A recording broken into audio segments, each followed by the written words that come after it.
যে নারী রান্না করার সময় তিনটি কাজ করবে ওই নারীর কপাল খুলে যাবে।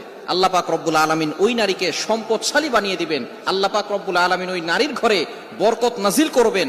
ওই নারীর ঘরে আল্লাহ পাক রব্বুল আলামিন রহমত নাজিল করবেন। অনেক মা বোনেরা এখন কিন্তু সংসারের ভিতরে সুখ চান, শান্তি চান, ঘরের ভিতরে রহমত চান, বরকত চান। বিশেষ করে যে সমস্ত নারীরা সংসারে বরকত চান তারা কিন্তু অবশ্যই এই তিনটি কাজ করবেন। দেখবেন আপনার ঘরের ভিতরে শান্তি আসবে এবং আপনার রান্না সুস্বাদু হবে এবং আপনার রান্না যারা খাবে তারাই আপনার প্রশংসা করবে। আমরা অনেকেই কিন্তু নিজের প্রশংসা শুনতে চাই এবং অনেকেই আমরা ঘরের ভিতরে বরকত চাই, রহমত চাই।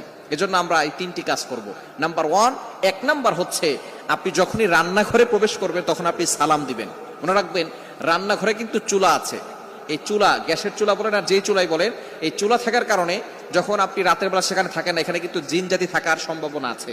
এই জন্য যখনই আপনি রান্নাঘরে ঢুকবেন তখনই সর্বপ্রথম 1 নাম্বার কাজ করবেন, সালাম দিবেন, আসসালামু আলাইকুম ওয়া রাহমাতুল্লাহ। কেউ থাকুক আর না থাকুক, ঘরে যখনই প্রবেশ করবেন, যদি ঘরে কেউ নাও থাকে তারপরে সালাম দিবেন, কারণ ঘরের ভিতরে অনেক সময় শয়তান থাকে।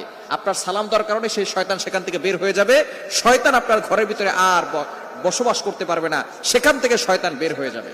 আল্লাহ পাক রব্বুল আলামিন নিজে বলে দিয়েছেন, কোরআন খুলেন, আল্লাহ পাক রব্বুল আলামিন বলছেন 18 নম্বর পারা 17 নম্বর পৃষ্ঠার 13, 14, 15 নম্বর লাইন, সূরাতুন নূরের 61 নম্বর আয়াতে রব্বুল আলামিন বলেন, ফাইদা